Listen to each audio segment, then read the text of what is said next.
Space Station Meltdown after the Earthling introduced coffee. Part 1, Arrival.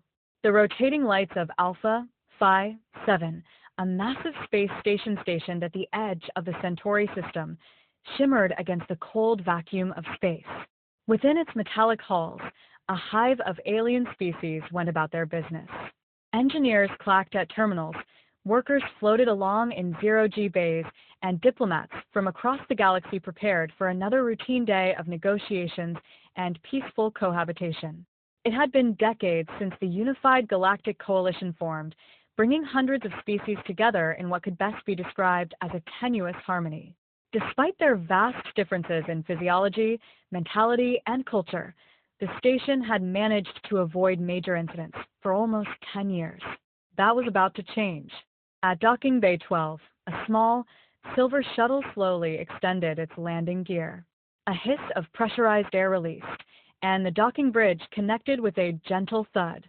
The wide-eyed crowd of aliens gathered, curious to witness the arrival of the first Earthling, a representative of the infamous Deathworlders. Humans were a hot topic within the coalition. Hailing from one of the most hazardous planets ever charted, Earthlings were known for their incredible adaptability. Earth was a Class 12 death world, a place where the environment itself constantly tested survival skills, with unpredictable weather, carnivorous megafauna, and diseases that could wipe out entire colonies. Humans had been mysterious, living in the isolated Sol system for centuries before they made contact. Now the alien galaxy was about to meet them up close. A door slid open, and Captain Jess Monroe stepped out.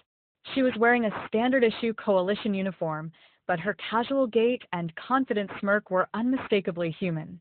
Beside her, a tiny silver suitcase floated just behind, tethered by an anti-grav cord. It was small, barely big enough to hold a week's worth of clothes. As Jess approached, a delegation of diplomats met her at the airlock, led by Ambassador XYEH of the Ilari. The Ilari were a species of highly evolved, plant-like beings with translucent green skin and thin, vine-like tendrils that extended from their backs. XYEH stood tall, extending one of their tendrils in greeting. Captain Monroe, XYEH began in a smooth, melodious voice. Welcome to Alpha Phi 7. We are honored to host the first representative of Earth. Jess shook the tendril, a bit awkwardly, but her easygoing nature prevailed. Thanks, Ambassador. Glad to be here. Can't wait to show you guys what humans bring to the table. A few more polite introductions followed. Jess met with delegates from other species, like the massive crystalline Evorans, whose bodies shimmered like glass under the station's artificial lighting, and the feathered Nari, known for their long wings and regal bearing.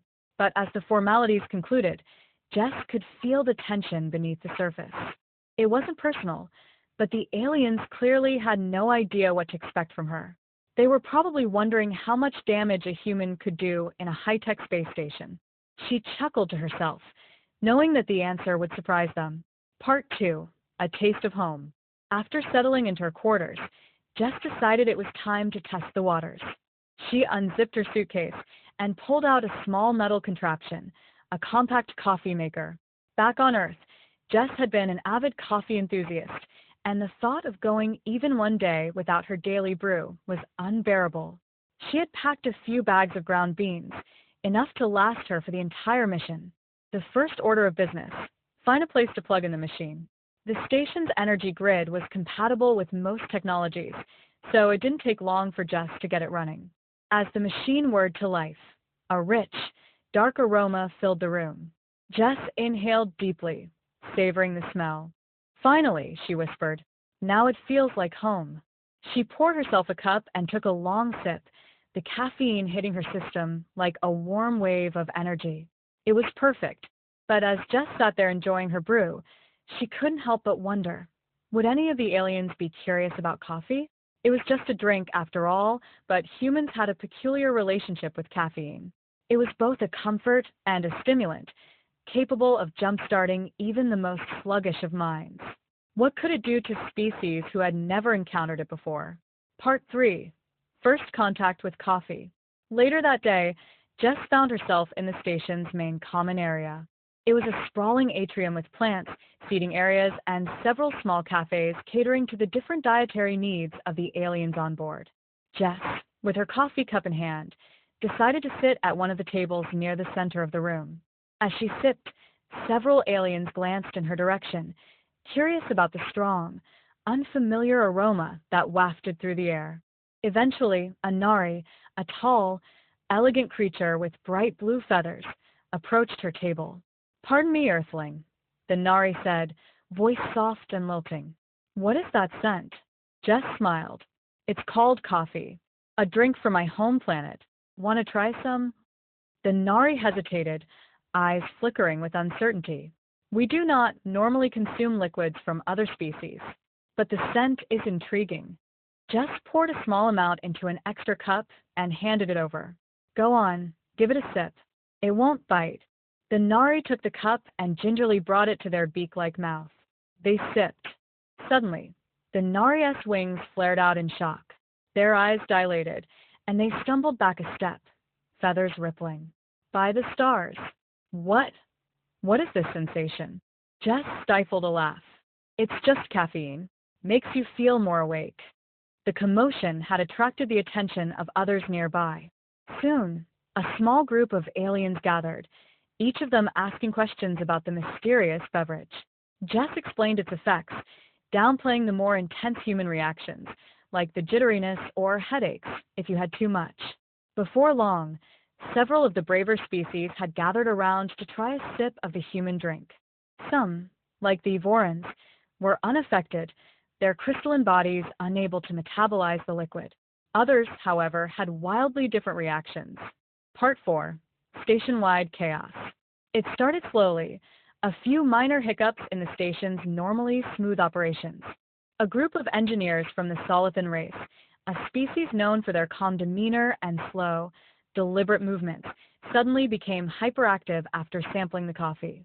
They began to speak faster, their usually monotone voices rising in pitch as they darted around the engineering bay, recalculating formulas and adjusting equipment at breakneck speed.